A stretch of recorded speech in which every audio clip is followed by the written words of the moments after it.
We're at the Fort in Fort Worth, Texas. Is there anything better than playing poker in a Western-style poker room? This session was absolutely insane. I'm all in immediately, multiple times. I'm all in.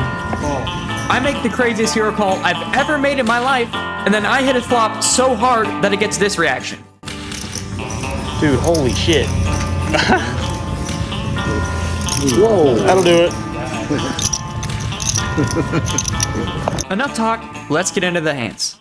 We're in the 1-2 for about 300. I look down at ace-10 of spades from the +2, and one of the first hands we sit down, I raise to 12, and the +1 is the only caller.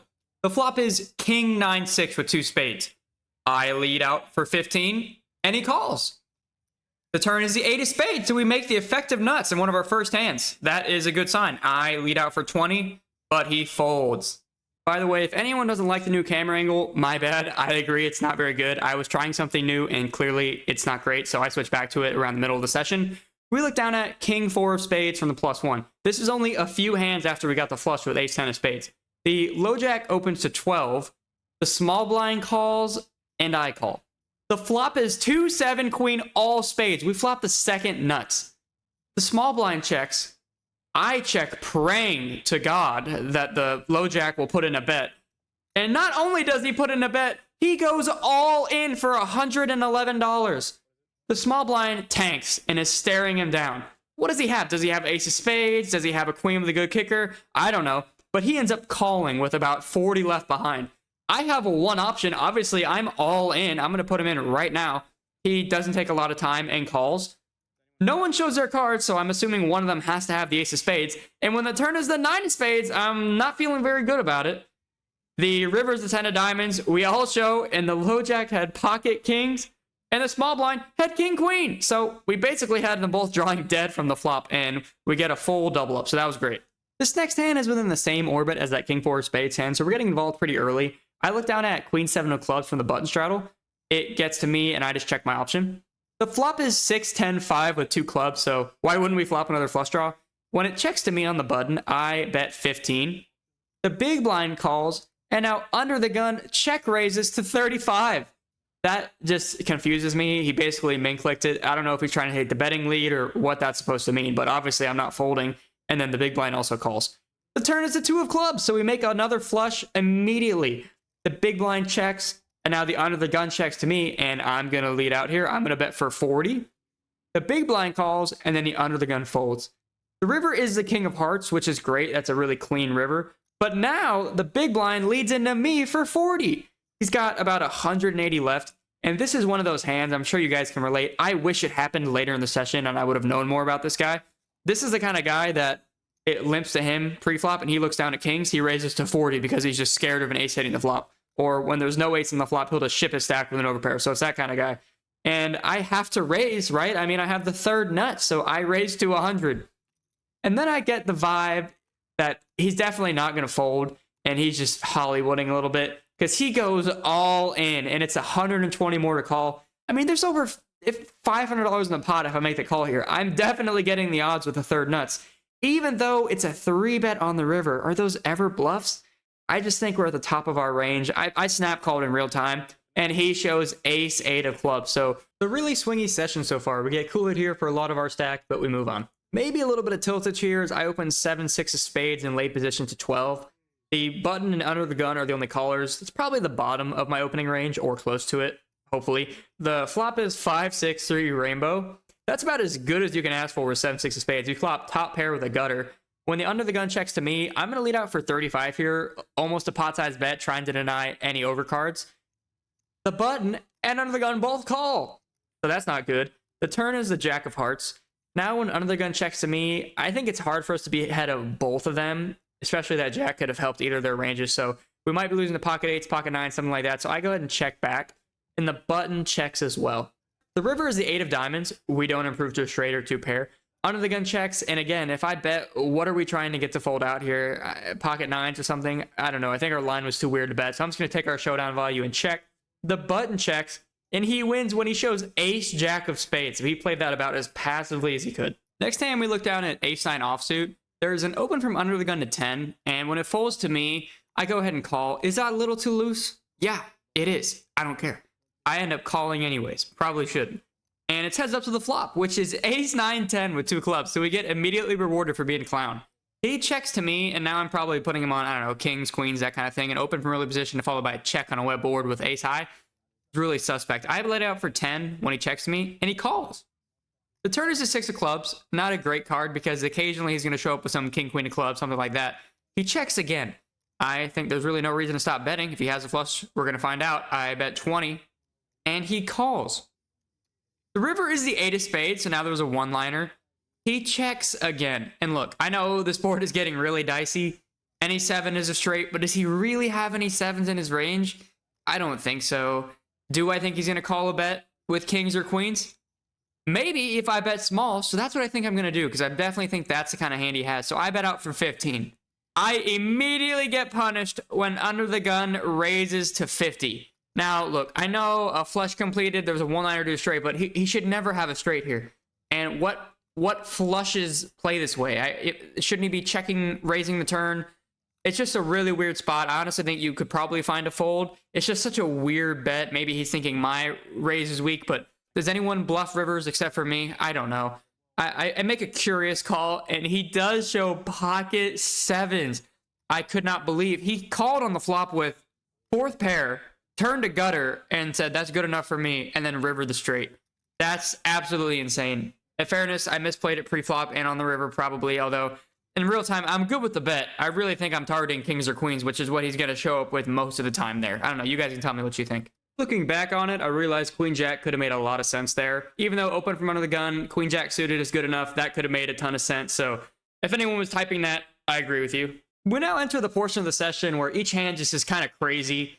I'm in late position and look down at pocket kings. The guy at my right opens to 15, and I 3-bet him small to 35. Look, I know that's very small for a 3-bet. I get it, but there's a late position raise, and I want to make sure I get called. So I'm going to raise a little lighter here to 35, and he does call. The flop is 4 king, king. We flop quads. I don't know about you guys. Very rarely you're going to flop the nuts in general, but to have a hand that you know is going to be good by the river does not happen very often. When it does happen, I'm assuming we're all thinking the same thing. When he checks to me, I have to check back. There's no flush draw. There's no nothing. We have all the value. And then the turn is a 6 of diamonds, which is a shame because any other suit would have introduced some sort of flush draw that maybe he could have had. He checks again. And at this point, obviously, right, we got to be done checking. I got to bet for 15. And that gets a fold. But still, it's always insane to flop quads. That is not something you do every day, every month. I've flopped quads a few times in a bomb pot. I've done it a couple times in Hold'em. But it's always really nice to have a hand where you know you're going to win. And it's a shame that it wasn't multi-way like a lot of these Texas pots. But hey, we'll take it. Flopping quads is never a bad thing. I fixed the camera angle for this next hand. Again, I'm sorry if anyone else hated that old angle as much as I did. I hated even editing it. It was just really bad. But I'm sorry. This session was really crazy. This next hand and the hand after that are just really wild. I look down at Jack 10 from the button straddle, and at the fort, when you straddle, you get ultimate last action on the buttons, so I act after everyone. The low Jack raises to 20. The +2 calls, and when it gets back to me, I call. The flop is 7 Jack 9 with 2 hearts. The +2 checks, and then the pre-flop raiser, the low Jack, also checks.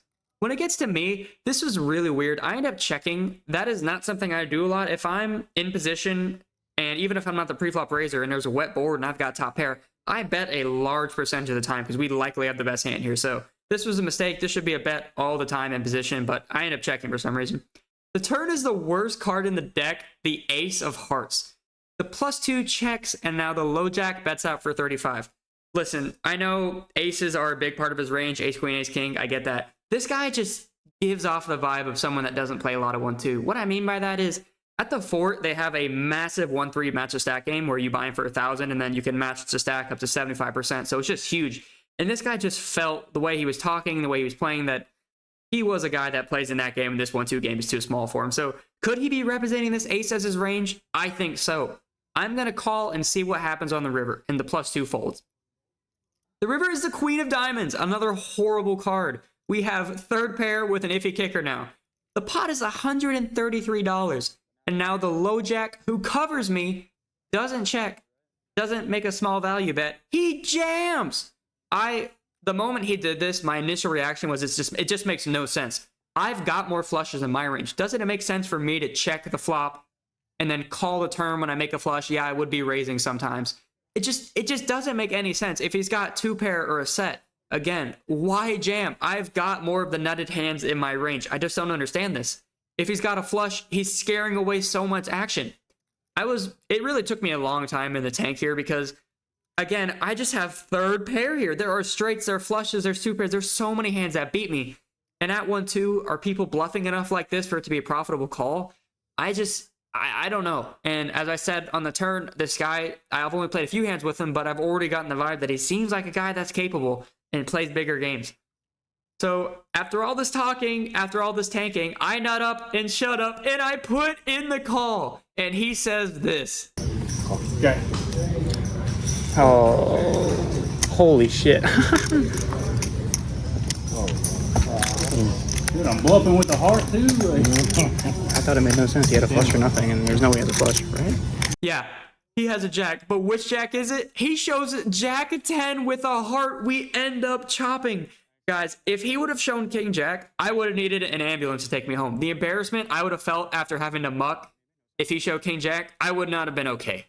But thank God, that honestly is probably the most insane hero call I've ever made. Like, he overbet shoves the river. I've got a 3rd pair on the wettest board of all time, and I make the call. I felt great about that. So much so that I was talking to my friend on my left, let's just call him Larry, and he was like, that was a bad call. I'm like, dude, come on, I just did that. Give me some hype. And I didn't get any, but I felt really cool about that call because, boy, that was sketchy. And as I said, I don't recommend doing that, but yeah, that was insane. Let's move on. I know I just said we're done with the hand, but I think one piece of analysis I forgot. As I was thinking about making the call here, I was also asking myself, what hands is he possibly bluffing, right? Like, how could he even have a bluff? I was thinking maybe pocket 8s, pocket 6s. That was the only thing I could come up with because every king high basically beats me, king 10, king queen, anything. So yeah, that was crazy. Let's move on. For some fun context on this next hand, here's a quick conversation between me and my friend Larry, the guy on my left, about our 4-betting ranges. My 4-betting range is Narrower. aces, kings, queens, 2s, 5-3 offsuit. Oh, sounds like mine. Whoa. we have a lot in common. Yeah, It's a good range you got there. that's right. I'm mixing the bluff too. You got to mix in those no equity. And he might have thought I was joking, but I often do mix in the no equity bluffs. Is that a good idea? No, but are you a real poker player if you don't mix in a good no equity bluff with your whole stack every now and then? I don't think so. So I look down at 5-4 offsuit from the small blind. There's a hijack raise of 15, and I think that's a small enough open to where 5-4 offsuit will perform great. I put in the call. Under the gun calls as well. The flop is 10 queen 4 with 2 spades, so we flop a pair. I check, under the gun checks, and the hijack continues for 20. I flopped a pair. That's about as good as I can ask for. If spades hit, I'm going to rip the shit out of that. I put in the call. And under the gun calls as well, which is not great because he could have a flush draw. The turn is the 7 of spades. Boom. I'm going to check and then check raise. Under the gun checks, and then the hijack doesn't give us a chance. He checks behind.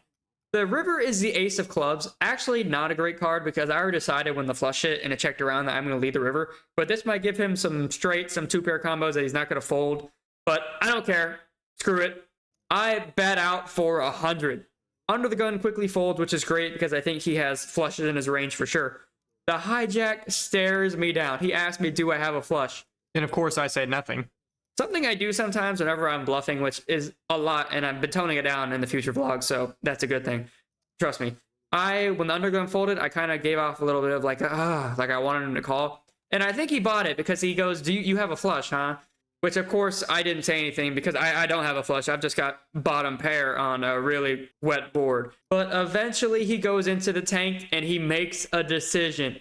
The hijack folds, so we get that one through. Again, don't do that. Did it need to happen? No. But, you know, no one in the comment section can ever call me a nit. That is definitely not what I am. We did end up playing another hour, and we ended up about $300. Again, as I mentioned in the last vlog, I didn't have a portable phone charger yet, so I lived about an hour away from the fort, and this was one of my first times there, and I didn't remember my way back because I lived pretty far away. So my bad, you missed a few more hands, but I was up about $300 at the end of the day. Just wanted to point out real quick about the first couple vlogs. I really appreciate the support. That was way beyond my expectations. That's crazy. Thank you guys so much. It means a lot. I got a lot more vlogs on the way. Let's try to get to 500 subs. That would be great. As always, if you could like, subscribe, leave a comment, always appreciate it. And yeah, I will be back with another vlog